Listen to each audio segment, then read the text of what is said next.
Flood warning in effect until midnight tonight. What flooding caused by excessive rainfall is expected?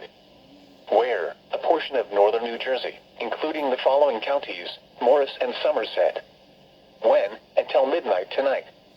Impacts: flooding of rivers, creeks, streams, and other low-lying and flood-prone locations is imminent or occurring.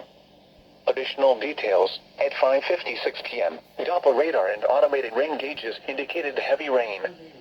Flooding is ongoing or expected to begin shortly in the warned area. Between 1 and 1.5 inches of rain have fallen. Additional rainfall amounts up to 1 inch are possible in the warned area. For Whippany River at Morristown, at 5:40 p.m. the stage was 5.0 feet. Flood stage is 6 feet. Turn around. Don't drown when encountering flooded roads. Most flood deaths occur in vehicles.